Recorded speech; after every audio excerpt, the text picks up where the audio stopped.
Let's face it, you've all seen it. Driving down the road, you look to your right and you see someone carelessly driving with their face glued to their phone. What these distracted drivers need to understand is that they're not only affecting themselves, but everyone else around them. In 2010, authors of the American Journal of Public Health calculated that from 1998 to 2008, the number of fatalities have increased from 10.9% to 15.8%. Because of this outrageous statistic, I'm going to tell you exactly what distracted driving involves, the different effects it can have on people, and ways it's trying to be prevented. First and most importantly, people need to know exactly what distracted driving involves. It's obvious that the biggest factor to driving distracted is the use of the cell phone.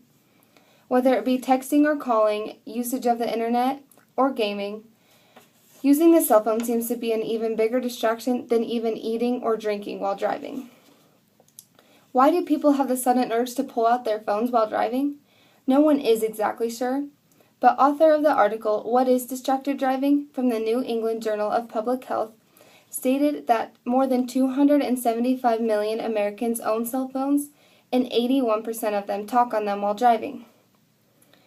It has also been shown that the use of the cell phone has escalated in the past 10 years.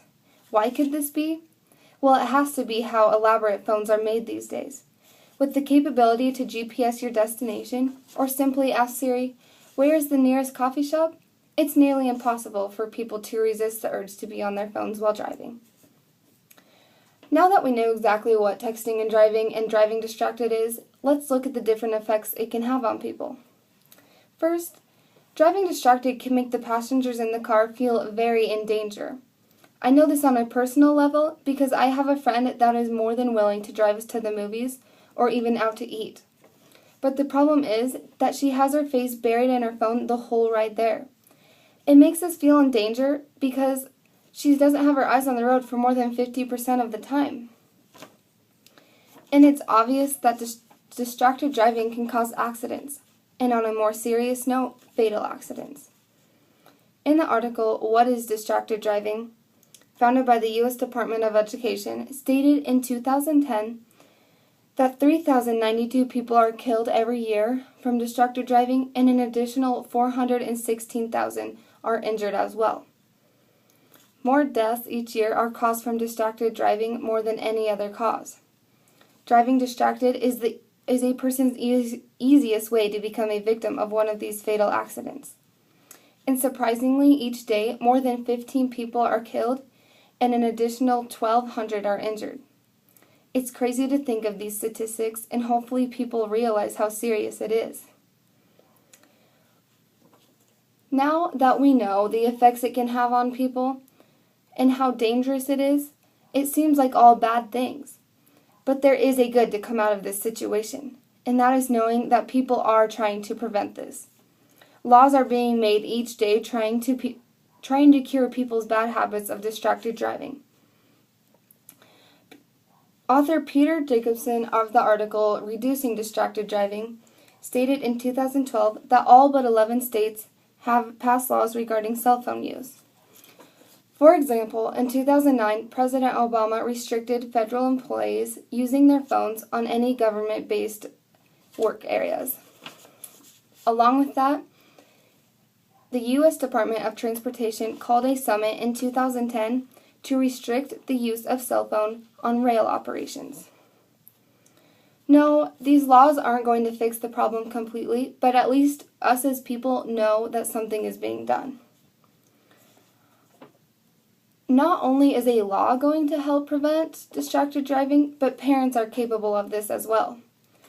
And first, they are capable of this by setting a good example themselves. While driving with their children in the car, parents need to not touch their phone the entire ride there. It shows their children that it is possible not to be distracted while driving by a cell phone. Also, there are 3 steps that parents can follow to kind of prevent their children from texting and driving. No, it's not going to stop it completely, but these are ways that they could try and help. First, if the parent knows their child is driving, then don't call the child at all. Second, If the parent calls and the child is already driving, they need to tell the child to pull off to the side of the road so they can quickly tell them what they were going to say. And last, if the parent crucially needs to talk to their child and they know they're driving, then call them, make them pull to the side of the road, and make sure your conversation is not too long and nothing emotional. Also, don't make any critical decisions over the telephone. So hopefully from my speech, you have learned the consequences that come from distracted driving. In 2011, the National Highway Traffic Administration said that 15% of 11th graders have had more than 2 wrecks due to the distracted driving. This helps us know that it's not just adults and it's not just children who are using their phones while driving. It's a multiple group of ages, and it needs to be stopped. If people would take the time to really look at what texting and driving involves, the different effects distracted driving can have on people, and ways to prevent it, then hopefully it can help us learn how to prevent it a little more each day.